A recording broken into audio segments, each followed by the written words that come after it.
Le procès dans l'affaire Le procureur contre Thomas Lubanga Dilo a continué au cours de la semaine du 5 au 8 avril 2011 devant la Chambre de première instance 1 de la Cour pénale internationale à La Haye.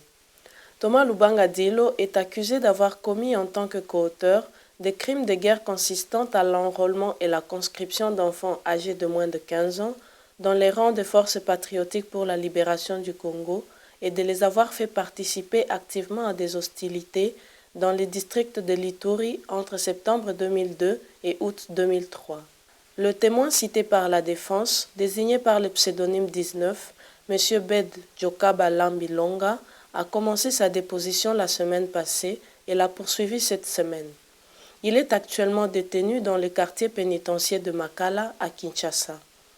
Il a témoigné sur les sujets de la présence des enfants soldats dans les FPLC et sur l'organisation et le fonctionnement de l'UPC. Le contre-interrogatoire du bureau du procureur a été conduit par deux substituts du procureur. M. Omofade Adeobale et M. Manos Sachdeva ont interrogé le témoin. Mr. Witness, is it your evidence? Monsieur le témoin, est-ce que votre témoignage est bien que pendant toute la période de septembre 2002 à septembre 2003, il n'y a eu aucun enfant de moins de 15 ans qui servait dans les rangs de l'UPC FPLC? En fait, je crois que il n'est pas exclu que l'un ou l'autre passe par les mailles du filet. Hein? Quand vous allez pêcher, vous pouvez avoir même un filet de grand maillage et qu'un fretin se glisse aussi dans le... Ça, ce n'est pas à exclure, mais dire que la politique de l'UPC était le recrutement des enfants, la formation des enfants. Ça alors, c'est inexact. Le recrutement des enfants, la formation des enfants, l'engagement des enfants dans le guerre. Mais non, non. Mais j'ai dit qu'il n'est pas exclu que l'un ou l'autre passe par les mailles de filet et se retrouve dans un centre et soit par la suite démobilisé. Ça, ce n'est pas exclu. Il faut que les habitants puissent être en mesure de faire la distinction entre le bien et le mal. Et cette tâche revient aux jeunes. Vous voyez ici notre mouvement avait pour objectif d'apporter les désordres ici au Congo. Nous les avons écartés. Et aujourd'hui, nous avons construit notre propre armée. Alors, quelle est la mission de notre armée? La mission de notre armée est de ramener la paix au Congo.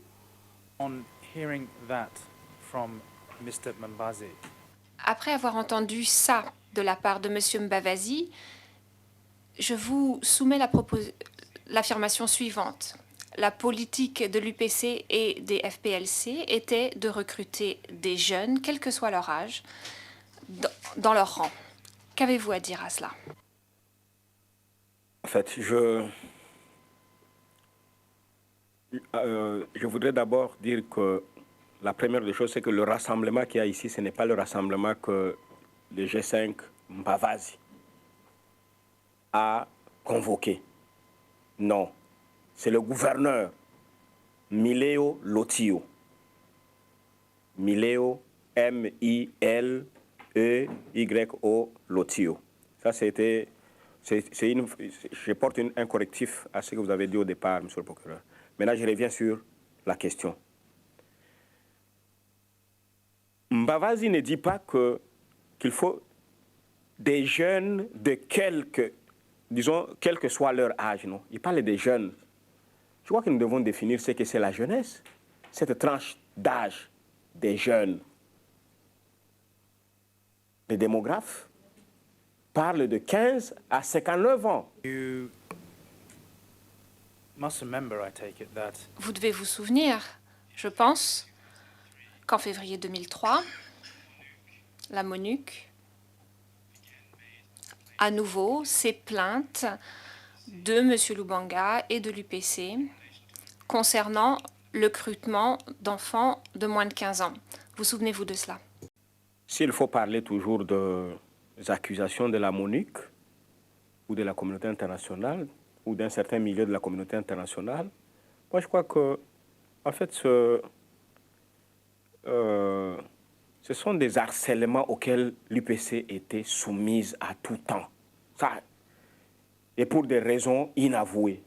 C'est-à-dire, vous pouvez reprendre ça à chaque bout de temps.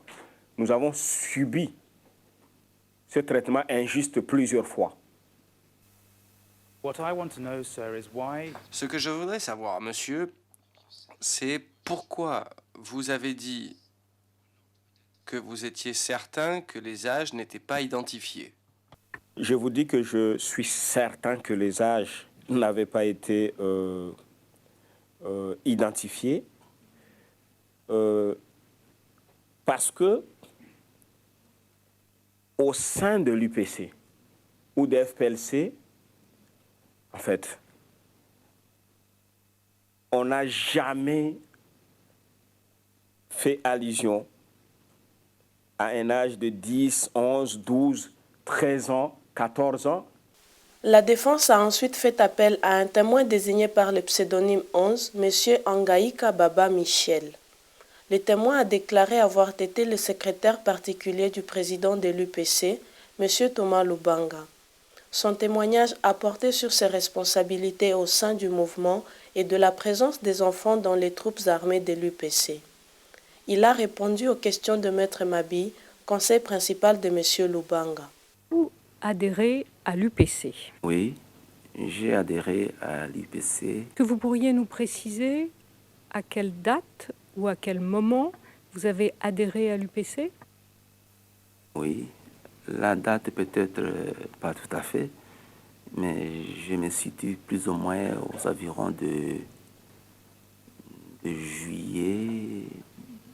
juin-juillet 2002. Avez-vous occupé des fonctions au sein de l'UPC-RP? Affirmatif. J'ai été nommé par le premier décret comme secrétaire particulier du président de l'UPC-RP. M.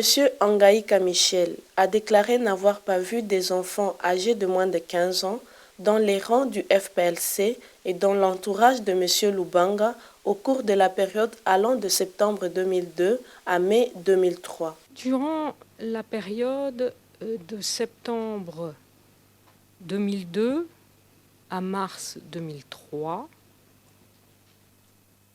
vous étiez, ce que nous avons compris de votre témoignage, aux côtés de M. Lubanga, pratiquement quotidiennement. Exact. Durant cette période, selon ce que vous avez pu constater, avez-vous constaté la présence de mineurs parmi les gardes du corps de M. Lubanga? Dans la garde présidentielle, en tout cas les individus qui étaient là étaient des majeurs. Et j'ai personnellement été au quotidien en contact avec la plupart des militaires, des enfants soldats dans son entourage, et non. Est-ce que vous savez ce qu'il est advenu de tous ces documents qui ont été conservés à la présidence? Oui, un peu. Un peu, quand je dis un peu, signifie que je ne sais pas la suite. Mais au moins, je sais qu'avant le 6 mars, toute la documentation de la présidence était restée pratiquement au bureau, sauf le petit lot que j'avais peut-être amené pour le travail à la centrale. Et tout a été pillé à partir du 6 mars. Les documents qui ont été reconstitués par la suite, au retour finalement à Bunia, ces documents qui étaient classés à la présidence étaient entièrement emportés par les militaires de la MONUC, du contingent, je crois, uruguayen, et qui, un matin, sont présentés à la présidence, nous a mis pratiquement à garde à vue, et nous ont arrêté tous ceux qui étaient présents là, et ils ont ramassé tout ce qui était papier à la présidence, y compris mon agenda, y compris même un de mes cours de statistique. Tout a été apporté, tout. Et pour quelle destination? Point d'interrogation, il faut le savoir. Ce fut ensuite au tour du bureau du procureur de poser des questions aux témoins. Il a été interrogé par Manoj Sachdeva, substitut du procureur. Je vous suggère que pendant la période allant de septembre 2002 à septembre 2003, il y avait des enfants de moins de 15 ans dans l'UPC. Qu'avez-vous à dire là-dessus? Oui, mais c'est une très longue période, toute une année. Et si M. le procureur a bien suivi l'interrogatoire qui a précédé, il y a suffisamment d'étapes dans cette longue période d'une année. C'est que de septembre 2002 à, je veux dire, à fin mai 2003, cette période, je n'ai pas vu des affaires soldats dans les rangs de l'UPC. Et s'il y en a eu, c'est peut-être à l'intérieur, mais je n'en ai pas vu. Au moins dans l'entourage de la garde présidentielle ou dans les rues de façon visible, je n'ai pas vu des affaires soldats. En fin mai 2003, au retour du maquis, je l'ai bien souligné, il y a eu des présences d'enfants qui visiblement étaient des enfants, des soldats qui étaient visiblement des enfants soldats. Mais en tant que secrétaire particulier du président, j'imagine que... L'interprète se reprend. En tant que secrétaire particulier du président, je comprends donc que vous n'êtes au courant d'aucun mécanisme de ce type. Bon, ce qui est certain, c'est que l'ordre ayant été donné dès le départ, c'est-à-dire lorsque l'UPC est devenue UPC-RP et qu'elle devait constituer une branche armée, l'ordre a été donné, vous vous rappelez, de ne pas enrôler des enfants dans les rangs de l'armée. Et par conséquent, dans la logique de l'enfant, en fait, notre entendement était que ce sont des individus de moins de 18 ans. Et par conséquent, je pense que les commandants qui étaient censés recruter les éléments futurs militaires de FPLC devaient tenir à vérifier si un individu, oui ou non, est un enfant ou il est déjà un adulte. Le procès se poursuit mardi 11 avril 2011.